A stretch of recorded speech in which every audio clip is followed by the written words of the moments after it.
Hey, welcome back. Another rainy spring day here.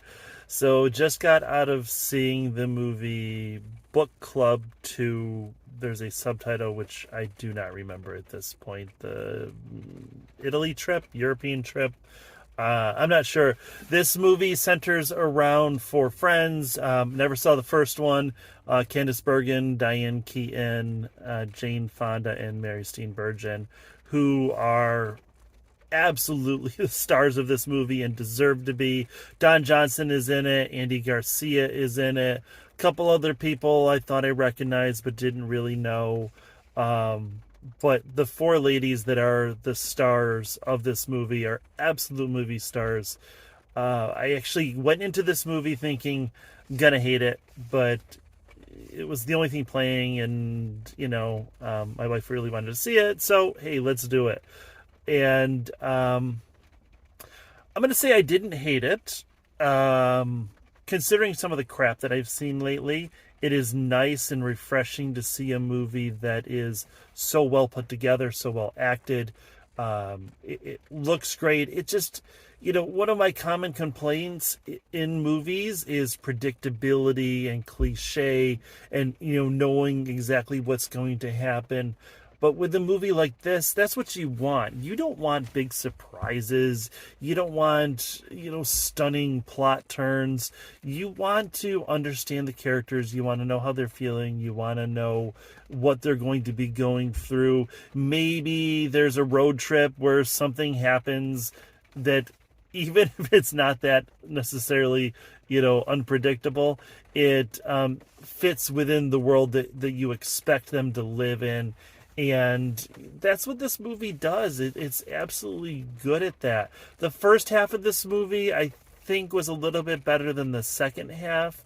But the first half, actually, the whole movie is primarily just jokes about getting old.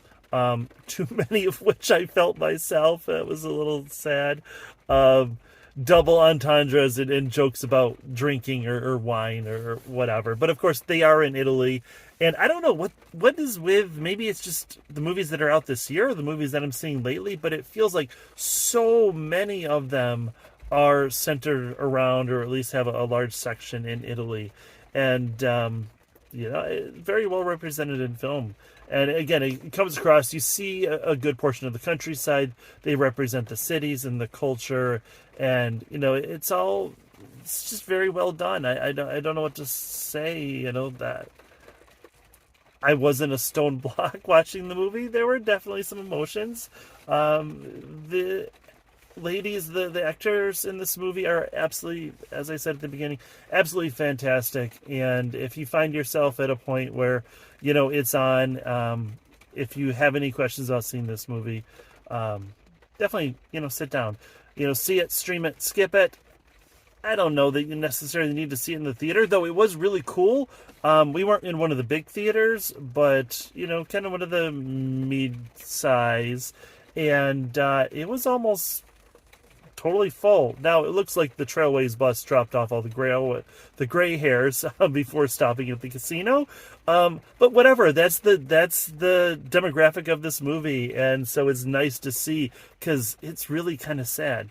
The amount of movies that are playing. There was only, I think, 4 movies that are playing in this theater. We live at a pretty major-sized city, and I don't know what's going on. My last bit here is, got Red Vines, which Red Vines actually. So since this is a romantic movie, right?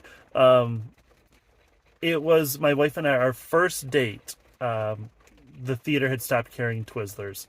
And so we got Red Vines, and had never had them, and we both agreed that they were absolutely disgusting. So I've thought in these last, 20 plus years, I've thought maybe I was wrong. Maybe we got bad Red Vines. So I saw they had Red Vines, and I got Red Vines, and you know what? They're disgusting. They're horrible. They are an abomination. I couldn't finish one full Red Vine. I don't know. I do not understand anyone who wants to argue the Red Vines are better than Twizzlers.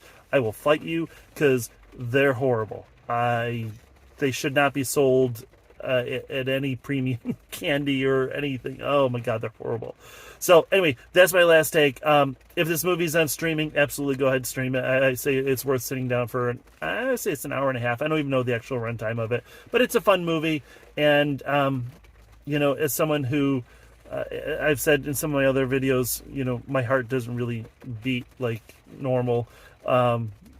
This was a fun movie. I enjoyed it. So thank you. And I think I'm going to go see Fast 10. I am going to Fast 10. Whatever it is, I'm going to go see it this week. And so I'll have it up here in a few days. Bye, guys.